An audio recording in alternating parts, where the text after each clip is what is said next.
We are going to hear today about the benefits of ditching gas and switching to electric appliances for cooking, home heating and cooling, and water heating. And you'll hear from people who have recently made the switch themselves and how new tax credits from the Inflation Reduction Act can help you save.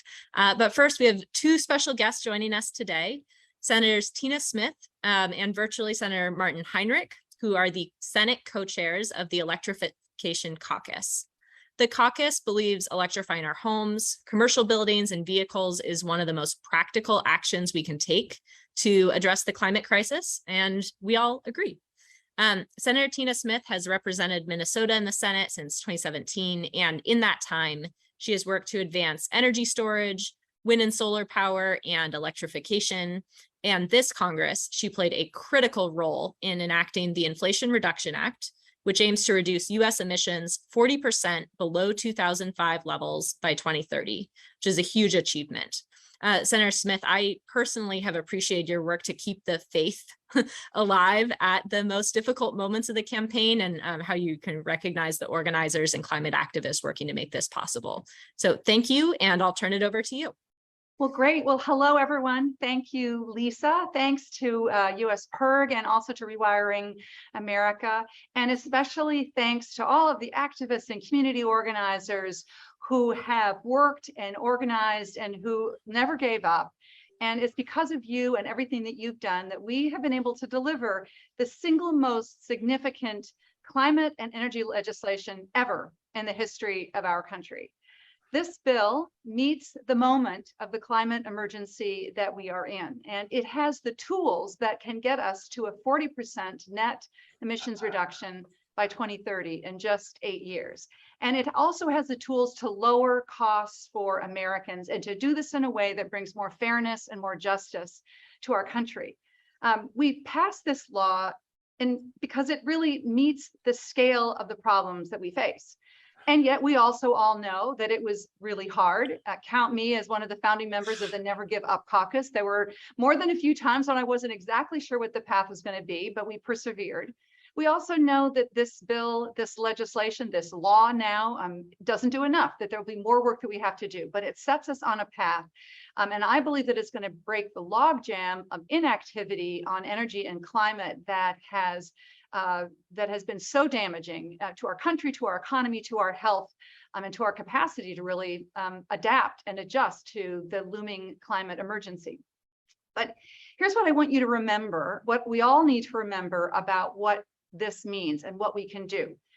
What we need to do is to clean up the electricity sector in every way that we can as fast as we can.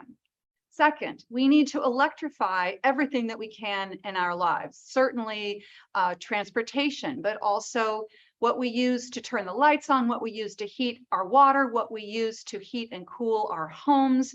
Everything that we can do, we need to electrify with that clean electric power. And then the third thing is that we need to do everything we can to add energy efficiency to our lives in all the ways that we can, because every kilowatt of energy that we don't use is contributing to our overall goals of lowering prices and adapting and addressing and dealing with the climate emergency that we're in. So those three things are the things that we have to remember. But here's the other thing that is just so important. The Inflation Reduction Act is like a giant toolbox that families can use to lower their energy costs and to take action, to make their homes more energy efficient. But we need to use those tools. We need to deploy them, or none of this is going to matter. So let's say that you want to buy a heat pump or replace your gas stove with induction or get rid of that gas hot water heater. What we have now are tax credits and rebates that will make that upfront cost of making that change affordable for more people. Say you want to replace your windows or doors or do some re-insulation in order to lower your heating costs. There's money in this bill, tools in this legislation and this law to allow you to do that. And say that you want to address some of the long-standing inequities that mean that poor communities, communities of color, have disproportionately borne the burden of the pollution from our fossil fuel economy. We have the tools for communities to not only repair that damage, but to put them on the forefront of the innovation and power ownership that is so exciting to be able to accomplish. So here's the thing, we have the tools, but we need to make sure that people know how to use them, that they know where to find them, and that they know what to do. And that's why this conversation today is so important. To make this transition to clean energy fast, we need to change things fast. And that means that we need to bring people and businesses and governments, everybody up to speed as fast as we can. And so that's why this conversation is so important, so that people can start to understand what tools we have in this brand new toolbox that are going to allow us to meet this climate goal of lowering emissions and our goal of making it more affordable for families and businesses, but especially families, to be able to make the changes that they need. So thank you so much for being a part of this conversation. And once you do this, then you're going to need to go out and tell more people about what this opportunity is, so that they too can participate in this incredible opportunity, and we'll be able to hit our goals. I just want to thank you all so much, and I hope you have a terrific conversation. Thank you so much, Senator Smith, both for making this possible, making these incentives possible that are going to help us use these tools to electrify our homes, and for joining us here today. Thank you so much. Thank you. Yeah. For folks, we also have a video from Senator Smith's co-chair of the Electrification Caucus, Senator Martin Heinrich from New Mexico. Hi, everyone. I'm Senator Martin Heinrich, and I'm so excited that Environment America, the U.S. PIRG Education Fund, and Rewiring America are teaming up to host this webinar. This is a great opportunity for everyone tuning in to learn more about how you can benefit from the new point-of-sale rebate program for clean electric home appliances that I secured in the Inflation Reduction Act. As the co-founder and co-chair of the Electrification Caucus in Congress, I'm working hard to advance policies that support the widespread deployment of highly efficient, fully electric, and climate pollution-free technologies. Our end goal is simple: electrify everything. Electric technologies have already surpassed their fossil fuel-powered alternatives in terms of both efficiency and performance. These machines are the tools that will allow each of us to do our part to solve the climate crisis. And people are hungry for that. As more of us electrify our homes, we will power our appliances with clean and carbon pollution-free electric power generation. This shift will add up one heat pump at a time to massive reductions in our climate warming emissions. Switching to electric home appliances also creates major health benefits by replacing machines that contaminate our indoor air with dangerous compounds and pollutants. That means fewer children with asthma and fewer seniors with breathing problems. Perhaps most importantly for many families, these machines are much more efficient and less expensive to operate than their fossil fuel predecessors. That means that once we install them, electric appliances can help families realize significant savings on their monthly energy bills. I've experienced this firsthand in the savings on my utility bills after I started installing electric appliances like heat pump water heaters in my own home. Electric appliances also reduce our nation's current dependence on fossil fuels that are harming more than just the health of our planet. Fossil energy sources like oil and gas are also propping up malign foreign regimes like Vladimir Putin in Russia. And reliance in energy from these hostile regimes is leading directly to price shocks and costly inflation.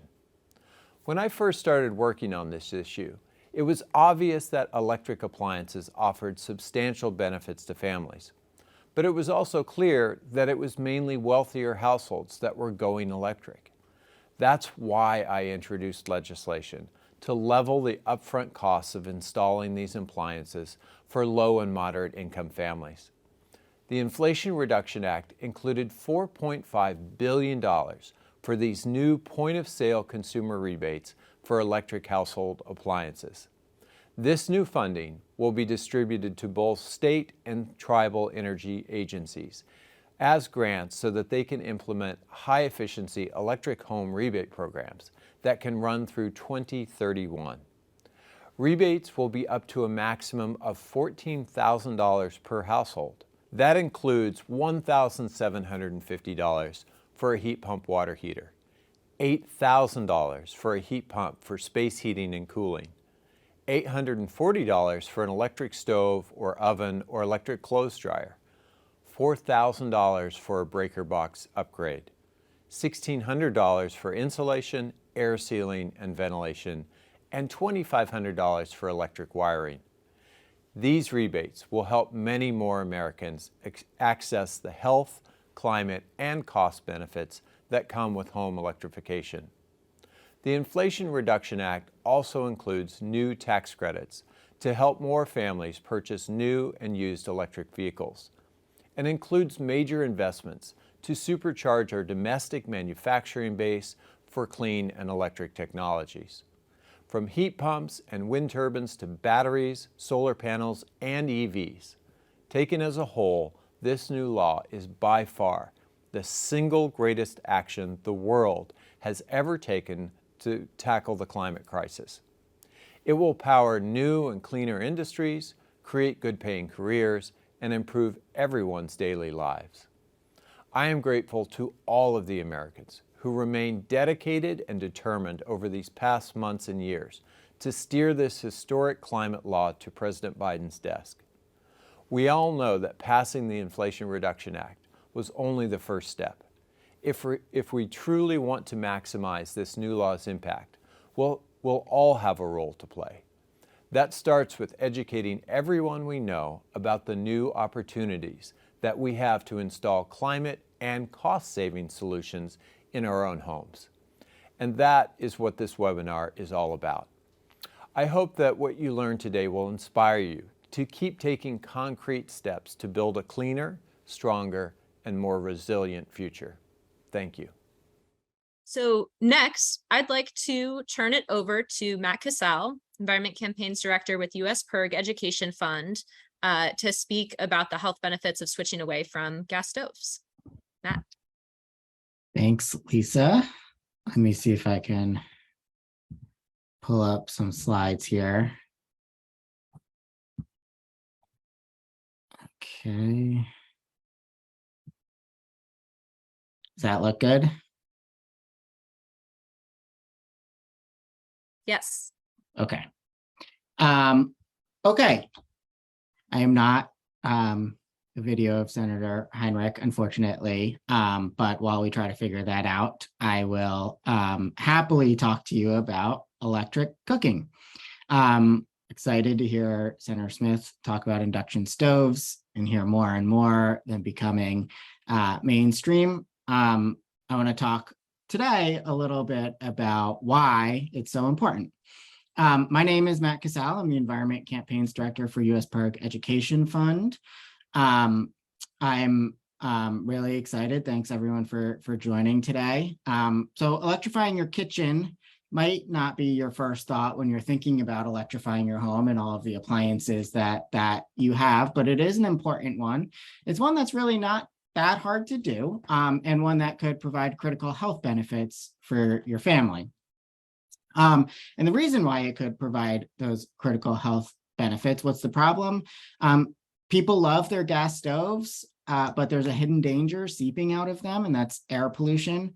Cooking with gas can produce air pollution levels indoors that would exceed EPA's outdoor health-based standards. So if it's bad for you outdoors, you can imagine even worse indoors. And so that means that doing something as simple and innocuous as making a meal for your family can release pollutants into our homes. Some studies show lead to the development of asthma, especially in children, and worsen symptoms for those with pre-existing respiratory illnesses, including childhood asthma. One report even compared the effects of using gas stoves around kids unvented to those of secondhand smoke exposure. And then, of course, as long as we keep our stoves hooked up to the gas lines, we're going to be extracting, transporting, and burning methane gas, which is a major contributor to climate change. So ultimately, what we want to do, right, is shift our cooking away from gas appliances to electric or induction. But I like to keep this up here to say, don't panic if you have a gas stove in your home. You don't need to run over there right now and pull it out of the wall. There are steps that you can take to protect your family, short of ripping it out of your kitchen, but these are not perfect solutions. And the next time you're in the market for a stove, I would consider going electric or induction, and we'll talk about how the Inflation Reduction Act can help you do that. But here are just some tips if you do have a gas stove on how to minimize the indoor air pollution that you're experiencing as a result of your gas stove. Again, it's not a perfect solution, and it doesn't solve the climate problem with using methane gas, but this can help protect you in your home. But ultimately, we shouldn't have to go to all these lengths just to make sure that a product that we've purchased legally and installed correctly and are using as they tell us to use don't pollute our inside our homes and make us sick. So this is, this slide, it says policy solutions. It's really the bigger, broader changes we need to protect people from indoor air pollution and move our society off methane gas as a way to cook in our homes. And, you can see some of the policy solutions up here that are all sort of pick and choose and both which solutions, you want to start to try and put into effect, but then also where you do it. Indoor air quality and ventilation standards, warning labels and consumer education, incentives and rebates. All of these are things that can be done at the federal level, can also be done at state, local levels, can also push corporations, companies, retailers, manufacturers to adopt some of these practices voluntarily. So while we're getting to the point where we can phase out all new gas hookups, we can, all new installed stoves at some point will hopefully be electric or induction. But up to that point, there are all of these policy solutions we can put into place at different levels of government in order to protect people. None of this is easy. I think, as we've seen, this trying to pass the Inflation Reduction Act and other good policies around building electrification, the gas industry is powerful, well connected. I think people's perceptions of gas and gas stoves particularly are still in a place where we don't really realize how bad that they are. And so in all of what we're doing, we want to make sure that we're spreading the word about what are the actual risks of using a gas stove in your home, both the health risks, the safety risks, and then the climate risks. And then ultimately, we want to pivot, right, to, but even better, there's this great solution. We have options, and they're really good options to move off of gas stoves. I have an electric stove in my house, and I love it. It has a quick boil feature. I have 2 young daughters. One is 2.5 and one is 5. They love mac and cheese. And I have to tell you, when I'm being heckled by a 2-year-old and a 5-year-old about, getting their mac and cheese on the table faster, it's nice to be able to boil water quick, right? The last thing they want to hear is, oh, I'm still waiting for the water to boil. And then, electric cooking sort of has gotten a bad rap in the past. It's not as good as cooking on gas. The coils are terrible, that sort of stuff. But electric cooking has come a long way, and induction cooking is the future here today. Induction technology is cool, it's exciting, it's fast, efficient, and pollution-free, even faster than my flat top electric stove. Induction cooktops use magnetism to heat metal cookware. So when you turn on an induction stove or the cooktop on, electric currents underneath a smooth cooking surface create a magnetic current within the cookware being used. The direct transfer of energy results in an instant and efficient heating. They're faster than both gas and traditional electric coil cooktops. Some models can boil that pot of water in just 2 minutes. Induction also results in precise control and consistent levels of heat. And the appliance responds immediately to changes in temperatures by adjusting the strength of the electric currents. So sometimes you'll hear real chefs use gas. We put together a whole list of quotes from some really impressive chefs who swear by induction. This really is a really superior cooking tool that allows you to move off of gas. Some things to know when switching to electric or induction cooking. You may need to do some electrical work in your kitchen if you don't already have the outlets. So that's a consideration. And then while traditional electric stoves are often cheaper than their gas counterparts, the new versions in the induction cooktops can be more expensive than comparable gas counterparts, although you can find sort of options at every level of the spectrum. But price certainly will be a consideration, which brings me to the more good news. The Inflation Reduction Act, as Senator Smith mentioned, will soon help you save money if you're replacing a kitchen appliance with an electric one. The bill includes rebates and tax credits for bigger purchases, such as energy efficient heat pumps and electric vehicles. One of the lesser known provisions, however, allocates funding for states to provide rebates for the purchase of new electric appliances, including cooktops, ranges, and wall ovens. So for example, you could receive a rebate of up to $840 on a new electric cooking appliance, and up to an additional $500 depending on your income level and if you're converting from gas or propane to electric. And then, like I mentioned, you may need to update your electrical panel. If you need to do that, you can also get a credit for doing that through the the Inflation Reduction Act. Inflation Reduction, Induction, it's tongue twister. So you can get an additional tax credit of up to about $4,000 for the expense of upgrading your electrical work in order to accommodate your new fancy electric or induction stove.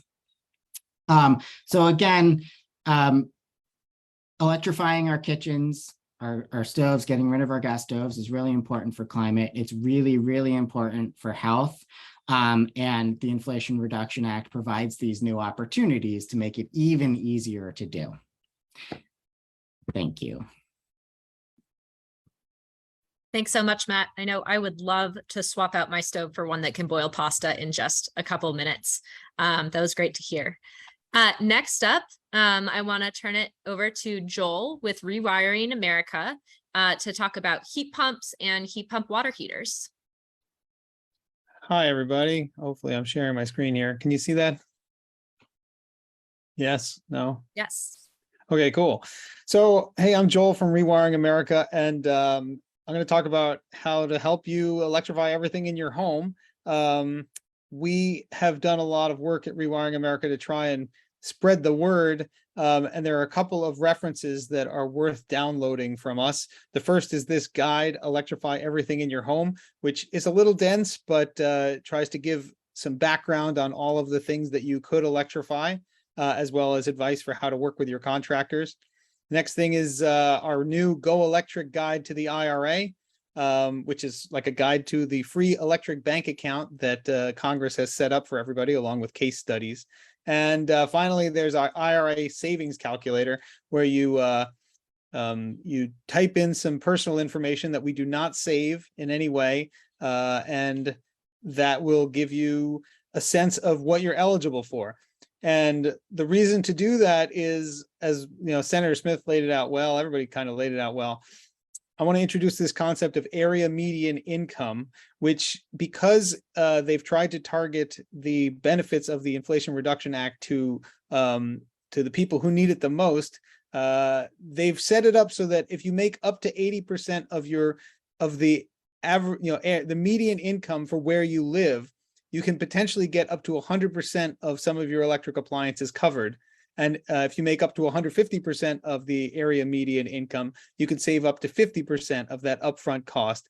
And for everybody else, you can get potentially, with the tax rebates, you can get up to 30% refunded the following year. So I seem to have lost my chat window, but I wanted to drop these in the chat. I don't know where it went. All right, I'll do that at the end. But anyway, my goal here is to give you a high-level overview. If you get these 3 documents, pretty much everything I'm going to say here is in those documents, and we're just trying to get you to move forward and be aware of the money that's available for you. So I just want to reiterate also what Senator Smith was saying. There's actually great news about the climate crisis. We have a solution if we electrify everything and stop burning fossil fuels and then power everything from clean, renewable electricity. We will solve a large chunk of the climate problem. And we need everybody to replace the appliances and things in their own home, as well as greening the grid. But there's also great news in that if we do this, if we electrify everything, because the way we currently do everything is so incredibly inefficient, from generating electricity in fossil fueled power plants to running our cars on gasoline, we will actually reduce the amount of energy that we need to power everything and keep pretty much our current way of life, but we won't have any of the emissions that are causing climate change. So that's also great news. But even beyond that, the Inflation Reduction Act is going to make it more affordable by providing these discounts and rebates for doing the electrification in everybody's home. So in this guide, in this Go Electric guide that we produced, there's this page towards the back that says your plan, and it lays out what the different rebate options are. So for the 80% AMI, there's this column here that I'm showing here outlined in red. For the up to 150% AMI, there's that next column. And then for everybody else, there are these rebates that are on the side. So I'm just trying to orient you as you look through these documents to what you can expect in there. In addition to that, it's sort of correlated. This Go Electric guide and the Electrify Everything in Your Home guide are set up so that as you go and make your plan, you can refer back to the Electrify Everything in Your Home guide to see what it is you have to do to replace each of these appliances. And so for this talk, I'm going to be talking specifically about the heat pump for heating and cooling and the heat pump for heating your water. So here's the overview of those. And again, you can find a lot of this in the Electrify Everything in Your Home guide. It turns out that you probably already have a heat pump in your house, and it is your refrigerator. And the way your refrigerator works is by essentially pumping heat out of the inside of your fridge and into your kitchen. And you don't have to worry about exactly how this works, but just know that it's essentially creating a difference in temperature between the regular kitchen and the inside of the fridge. And if the power went out, the fridge would warm up until it hit room temperature. You might also have another heat pump in your house already. An air conditioner is also a heat pump where it's pumping heat out of your room and to the outside of the building. And a heat pump is essentially just an air conditioner that can switch directions. And instead of pumping heat out to make it cooler, it can pump heat in to make it warmer. And it can do this even on very cold days, because even freezing cold air has heat in it. It sounds counterintuitive, but it has heat that can be pumped into your house for making it warm. And it's actually very efficient to do this, which I'll talk about in a second. Real quick, the heat pump IRA provisions are great. I mean, if you are up to that 80% AMI, you can potentially get up to $8,000 in upfront costs covered by the federal government. And if you make up to 150% of the AMI, you can get half of that covered, which means that you would, if you spent $16,000 on a heat pump for your house, you could get up to half of that back. And then everybody else can get 30% tax credits or tax rebate the following year for what they spent. Even if you only got half of the money, if let's say you're 150% AMI, you can still take a tax credit on the amount that you contributed to the cost. Okay, so there's lots of different types of heat pumps. Two main ones to be aware of are the mini split heat pump. If anybody thinks of heat pumps at all, it's probably, if you can see my cursor here, the one, this high wall mount one. But some people don't like the way they look. I don't mind the way they look personally, but there are lots of other options. You can also get ones that go up into your ceiling. You can get ones that go on the low wall, kind of like a radiator. You can even get a multi-room one that's called a ducted mini split. And again, this is all covered in the guide. And then if you have central air conditioning or a central furnace, they also have a central heat pump that can essentially replace the air conditioner and then just pump heat and use those same ducts. And in fact, the IRA will also cover, we believe, portable heat pumps or window heat pumps. So these are just like window air conditioners or portable air conditioners, but these have an extra valve that will also let you heat. And so that's just another option for both renters and homeowners who don't necessarily want to go with the full installation. Okay, somebody in the chat had asked about what options there are, or what's the best device out there. There's a guide from this group called Redwood Energy. It's a very nice retrofit guide that lists lots of products available for all of these different components, and that's worth checking out too. And I'll try and put that in the chat after I'm done talking. Again, I lost my chat window on somewhere on my screen here. Okay, so why are heat pumps so great? If you don't know already, a natural gas furnace might be able to convert 80% of the energy from the natural gas into the heating of your house. More efficient ones might be able to do higher, but let's say 80% for the sake of argument. If you got an electric resistance heater, like a plug-in space heater, or you have electric baseboard heating, it can do potentially 100% of the electrical energy coming in can be converted into heat. But because heat pumps are just pumping heat from one space to another space, either inside or outside, depending on the direction it's moving, if you put in, let's say, 1 unit worth of electricity, it can pump 3 units worth of heat and essentially get 400% of the energy that you output as heat. And so these are like magical devices that can be 4 times more efficient or higher than comparable resistance or gas heating options. Okay, so if you want to get a heat pump, the first thing you should probably do is get a home energy audit with a blower door test, where someone will come to your house and test for air leaks in your house, and maybe use one of these infrared cameras to look for ways that heat is escaping from your house. You can check with your utility. This could be free or subsidized by them. And from there, you can also do the weatherization, which means, sealing air leaks and things like that, as well as adding more insulation. And there's IRA money to support making your house tighter to keep heat and cool air inside or outside of your house. It can be up to $1,600 for 80% AMI. It can also be up to $1,600, but again, it's only going to pay for half of what you spend. So to get the full $1,600, you'd have to spend $3,200 if you were at that 150 AMI. And then again, 30% on whatever's left over. Advice, I heard this from a contractor.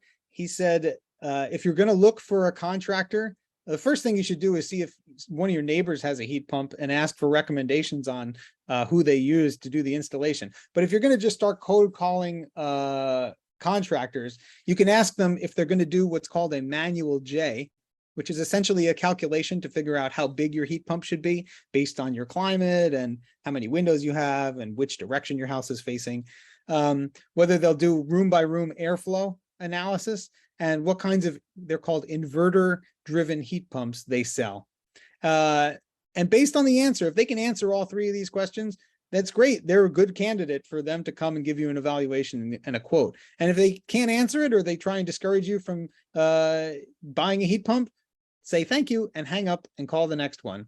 And this will also send that non-friendly contractor, non-heat pump friendly contractor, I should say, a market signal that people are interested in heat pumps and that this is coming down the pipe. Okay, so that's a summary for heat pumps. And then for water heaters, heat pump water heaters are basically they're heat pumps on top of water tanks that pump heat from the surroundings, whether it's your basement or your garage, out of the air and into the water. And these things are pretty great. Not only are they still multiple times more efficient than their fossil fuel counterparts, but if you have they also air condition the room. So it will help dehumidify the room. And that's good for a lot of people in their basement or their garage. And there's also no exhaust from the burning. So you have more flexibility in where you put these heat pump water heaters. And if you're doing electrical work, let's say Matt was talking about getting an electric stove, and you have to wire up your kitchen for that electric stove, you can also have the electrician install a circuit for a 240 volt heat pump. And there are also regular 120 volt wall outlet versions that are just now coming onto the market. So that's another thing to consider. And then there, just for the sake of completeness, there are also these split heat pumps where you have the tank inside and the heat pump unit outside. And these are great for cold climates. They tend to be more expensive, but again, it's just something to know about. And for heat pumps, for heat pump water heaters, I should say, the IRA will do up to $1,750 for the 80 and 150% AMIs, and then the 30% tax credit for everybody else. So lots of cash available to start doing this work. I'm not going to go through this in detail, but if you go and get the Go Electric guide that has the case studies, just real quick step through the 150% AMI case study, where we have these people There's a fictional case that we try to get a sense of what the next 5 to 10 years might look like for a family trying to go electric. They initially replace their gas car with an EV, and a used EV that they get a tax credit from. They get an EV charger. They wire up their garage for the EV charger, as well as they install some other wiring, because there is money in the IRA for doing wiring work. And they upgrade their electrical panel. Not everybody needs to do this. If you have 100 amps or more, then you're probably fine. But if you have less than 100 amps, this is something to consider. And again, I'm talking about a lot of stuff, but if you get the guides and you go through them and you start taking action, it will hopefully become clear quickly. In the case study, these people replace their gas range with an induction range, and then they also do some weatherization a couple of years later, before they, or at the same time that they're replacing their heat pump. And I'll just quickly dive in here. If the heat pump, well, let's estimate it, a central heat pump where these people live might cost 12 grand to get installed. But because they hit that 150% AMI, they will get $6,000 off upfront, which means they have to pay 6 grand, of which they can take the 30% tax credit for a total cost on a $12,000 unit. Their total cost will be around $4,200. So really significant savings, even for that middle income level from the IRA.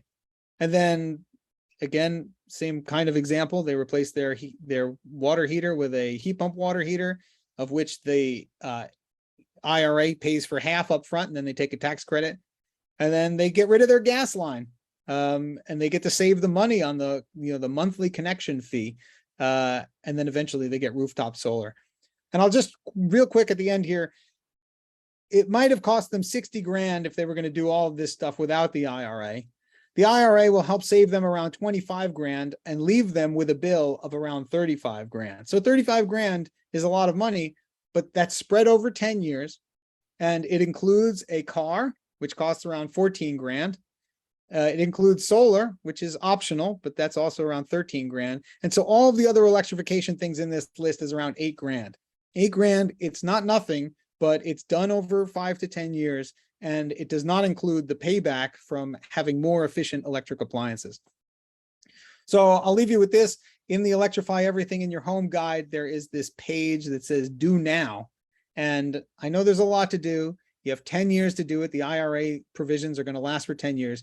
Get started now, make some phone calls, do some planning, do a little bit of reading, and everybody should be able to go electric thanks to Congress and the falling costs of all these appliances and the increasing awareness of the market that this is something we have to do.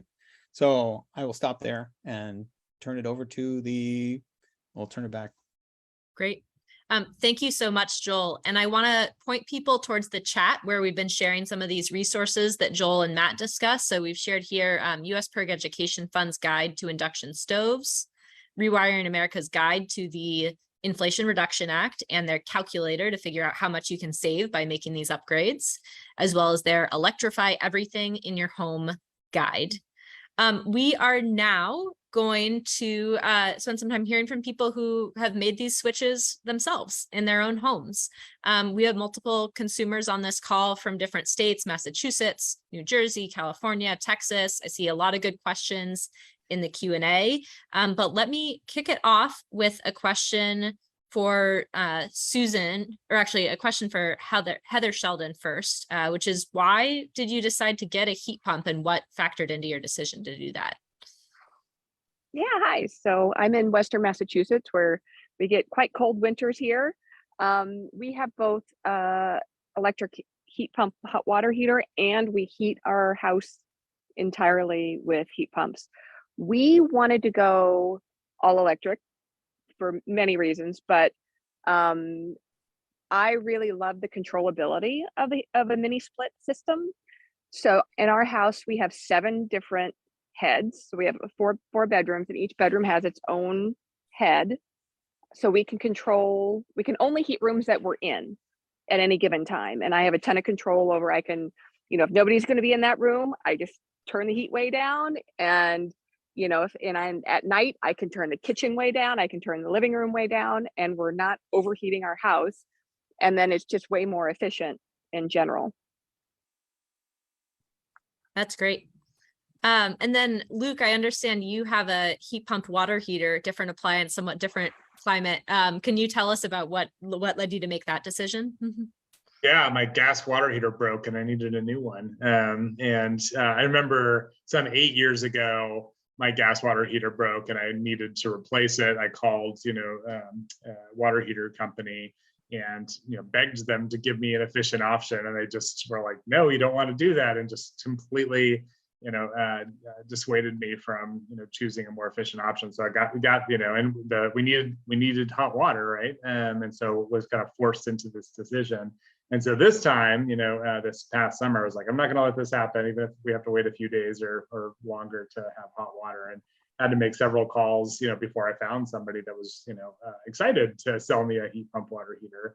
And, and we wanted to do that, for the same reason, wanting to, fully electrify our home. My thought had been we would switch the gas stove first, but it's the water heater broke, so we had to prioritize that, and we've been really happy with it. And I saw, looking at my gas bill, the gas use in our house just plummeted, I think from like 1,600 cubic feet to 400 cubic feet in just a span of a month.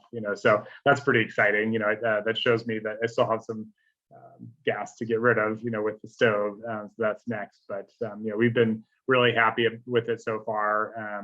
I think I'd heard some concerns about, like, will it provide enough hot water for you when you need it? And we've had no problem, always had plenty of hot water, and the benefit of a cooler garage during a hot Texas summer has been also nice. That's great. And I know I kind of shared your thought of like, oh gosh, it's just the water heater. You're going to see that much of a drop in the gas usage. So that's great to hear. I am curious from some of the other folks on the call who have switched to either heat pumps or heat pump water heaters, Susan, Heather, Emily. Have you also seen other benefits since making those switch, including, do you see changes in your utility bills? Are there other things you've noticed?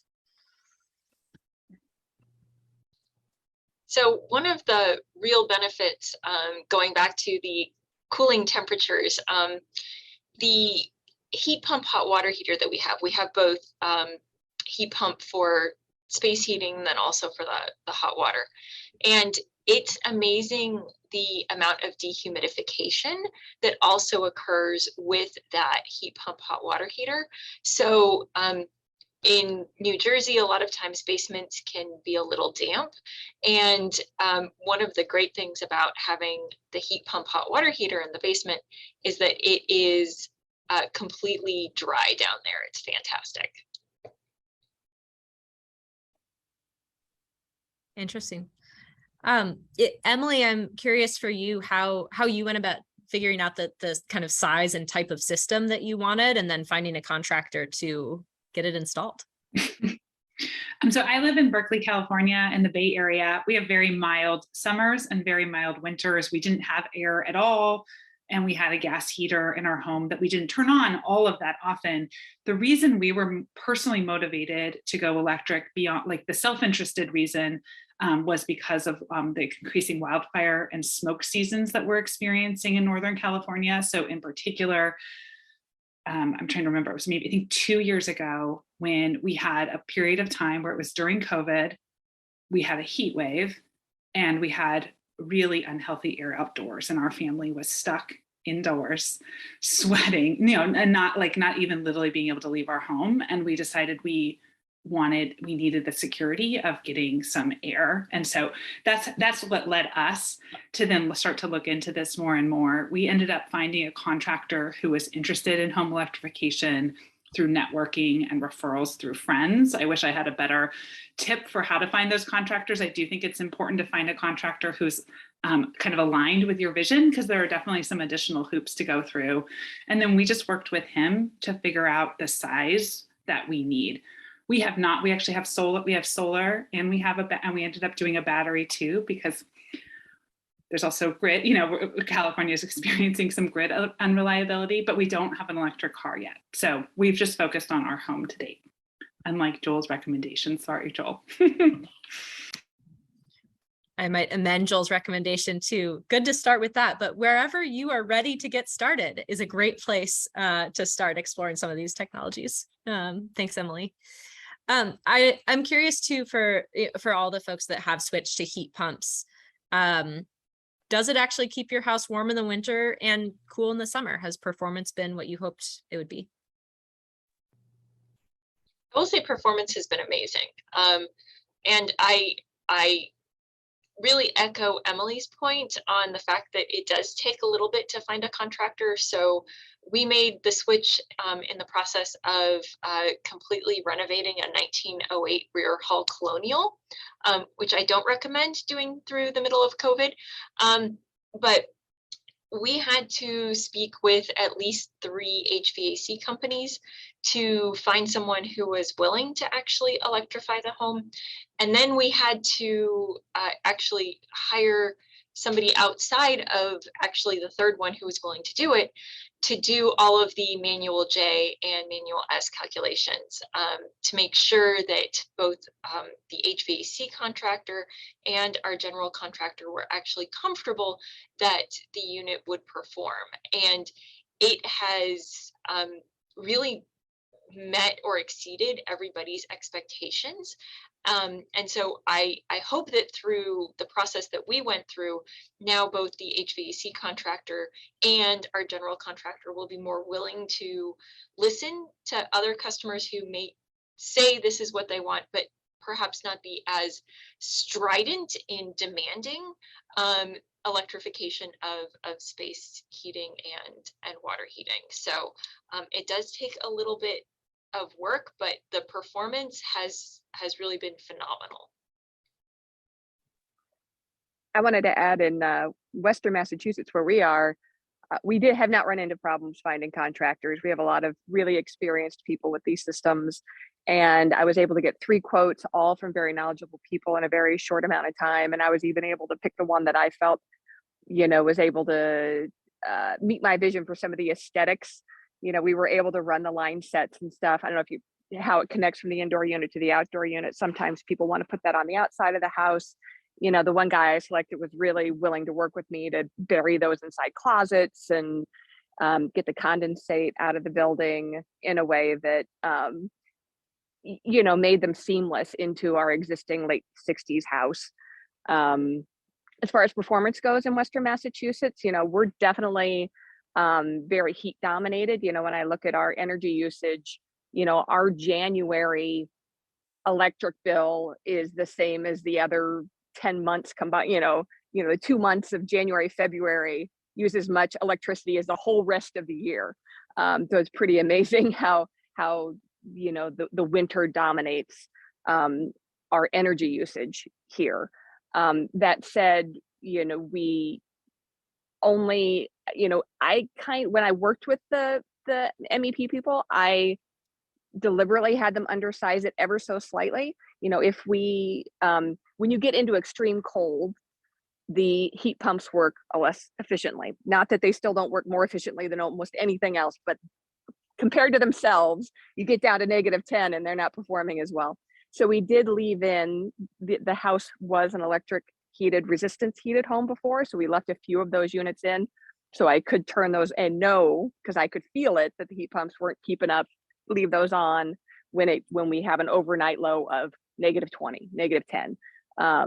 But we've had great luck finding folks here. So depending where you are, you might not be a process. So don't be too discouraged.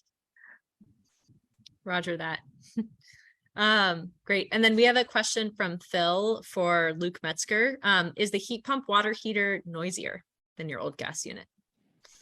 I can't hear it. It's in our garage, which is literally just right behind this wall. And I had heard, some concerns of like, oh, it's really noisy. You want to make sure it's far away, but I can't hear it at all. And, if you open the door, it's like a gentle humming, in the garage, but, I find it pleasant actually.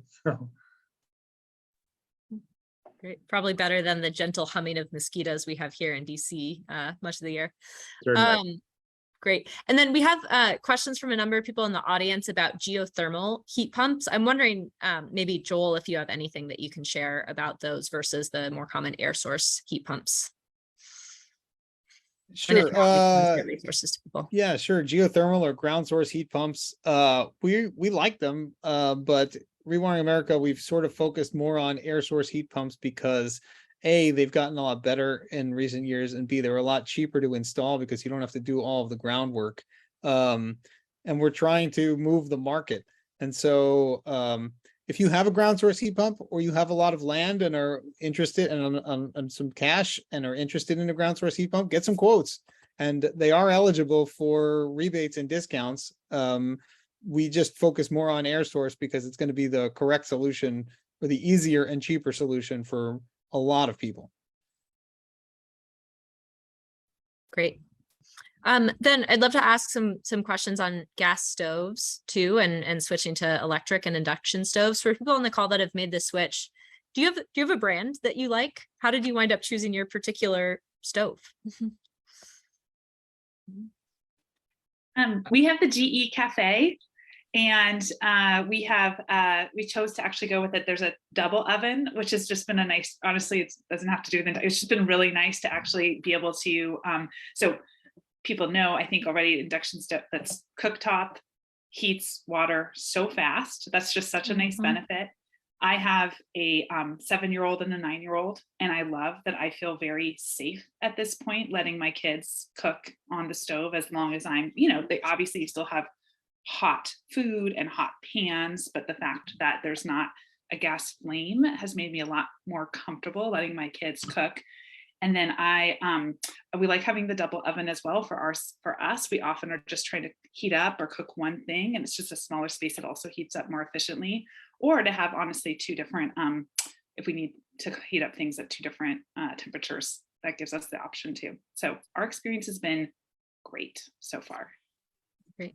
And Susan, I know you have a induction stove as well. Can you talk a little bit about how you chose your stove and what benefits you've seen? Well, yeah, the biggest driver was I got a notification on my phone that during the summer, when I'm not using much gas, that my gas bill was higher than normal. And being kind of nerdy, I looked at the back end of my bill, and ooh, what a nice surprise. I had a $100 per month surcharge on my gas bill for weatherization. In other words, we've amortized our winter storm, and everyone gets to pay that. And since I had ice in my sink and didn't have the benefit of that gas during the winter storm, let's just kindly say that I was irritated. So I started looking at all the gas stuff I had in my house. I do already have a double induction stove, but I had a gas cooktop, and I have an older home, not 1905, but 1940. And so it wasn't as easy as I thought, mainly because the physical hole on my countertop for the gas stove was much smaller than what you need for electric. So we had to do some carpentry. And then the wiring on my 1945 home wasn't quite adequate either. So we had to do a little bit of electrical work. I ended up with the KitchenAid just because my other appliances are all KitchenAid, and I've had really good luck with it.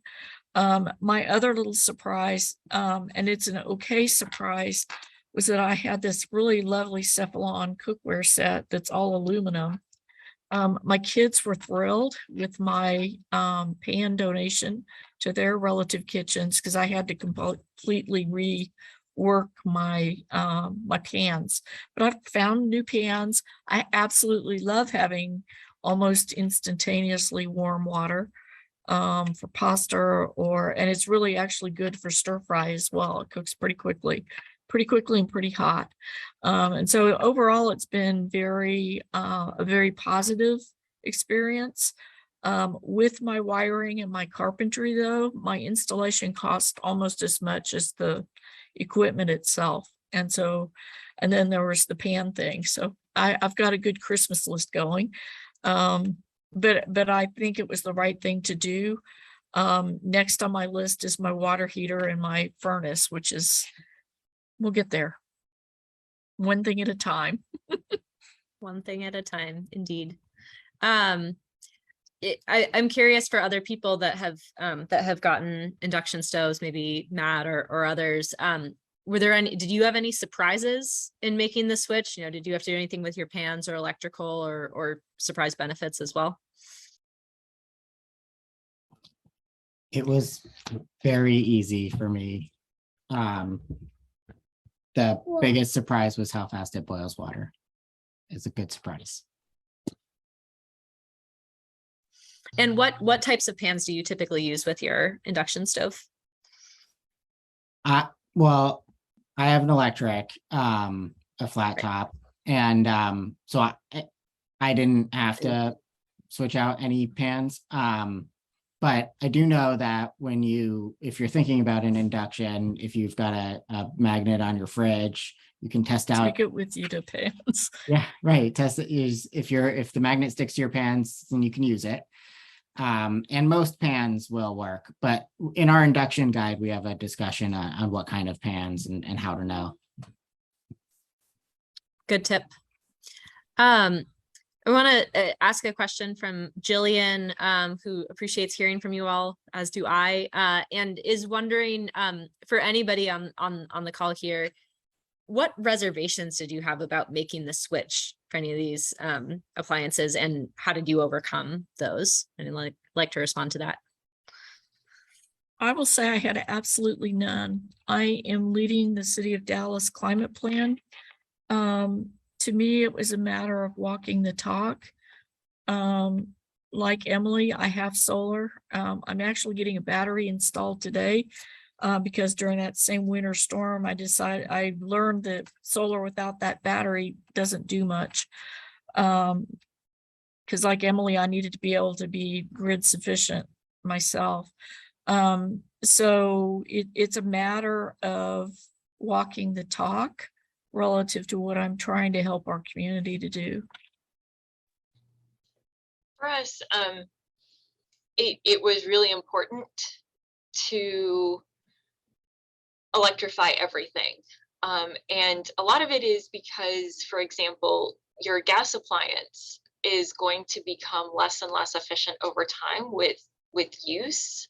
And so it's actually going to become more and more polluting, versus your electric appliance is going to become better and better for the environment as we continue to green up our grid. And so anytime that we were thinking about what we needed to do to really be part of the solution, that was part of it. The only hesitation of any of the appliances that we have, because we've completely electrified the house, so we do all of our space heating, cooking, hot water, and drying actually through electricity. So we also have a heat pump dryer, and that was the only one that I wasn't as sure about. We have a Miele. I love it. It's great. And really the way that I got across or through any sort of reservation was just thinking about really how much better that would be. And the great thing is that it plugs into a standard plug. So I know that there was a question in the chat or on the Q&A about plugs as well. You can get, especially clothes dryers, I know that have just a standard plug into a standard outlet.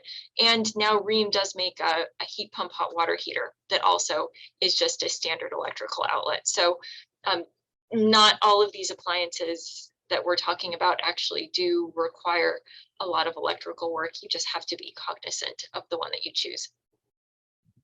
Thanks, Heather. I want to do one last kind of round the horn with our great panelists here of any advice that you have for people looking to make the switch to an electric stove or heat pump water heater.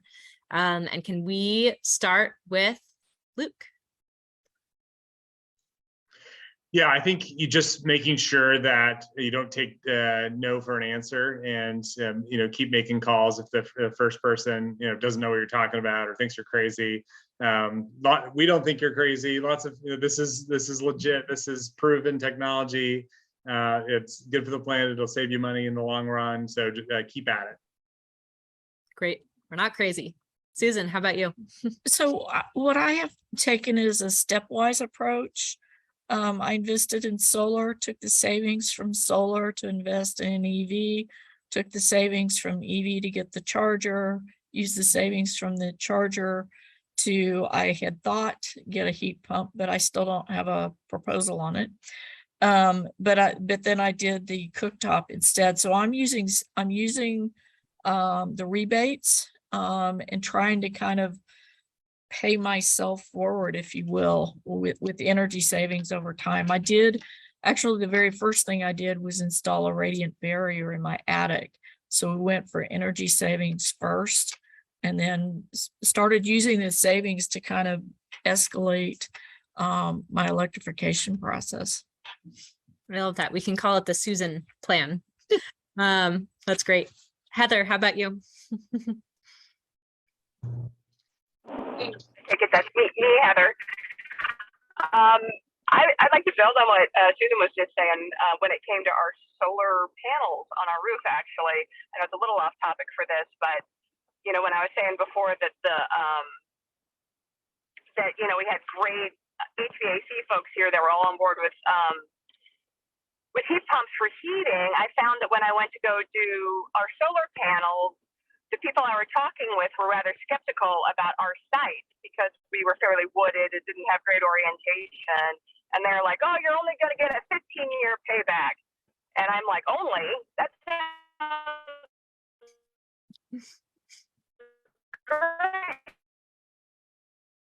That's great. Heather, we're losing you a little bit, but we heard 15-year payback. Yeah. That's great. Excellent. Because the guy down the street was getting it. It still made a ton of sense for me. Uh-huh. Oh, and Great. Okay. Heather Sheldon, we're losing you a little bit, but thank you for sharing. And let's go to Heather Payne. I would really just echo what Luke said. It's in many places, it still is a process. There still are kinks in permitting and everything else that you may need to work through, but it is definitely worth it given how long these appliances last. And so every single time one of these appliances gets installed that's natural gas, that just extends the requirements for not only that house and that particular person, but for us to maintain that entire natural gas system. And that's going to have negative implications for equity and the planet that we can't even go on in this call. So it really is a ripple effect, and we can be part of that positive movement by being, as Luke said, not crazy and not taking no for an answer. Thanks. Matt Cassell, final words of advice from you. Just as other people have said, it's a process. There are a lot of things, and these are big purchases. They're not everyday purchases, right? So understanding that it's a process, we we have a plan for our house and we're working through it, and it's not going to happen overnight. But once you start making that plan and you start realizing some of the cost savings as you do it, things start to fall into place. And then if you're a renter, obviously this is a whole other issue and makes things more difficult. If you have a gas stove, you can't get your landlord to install proper ventilation or switch out the gas stove. Portable induction cooktops are not that expensive. They work great. You can plug them into the wall. You can reduce your gas use. And then of course, then it's important to push for that policy change, right? And those broader societal changes that make it so that we're not trapped in a situation where we're stuck with gas. Amen. And Emily, any parting words of advice?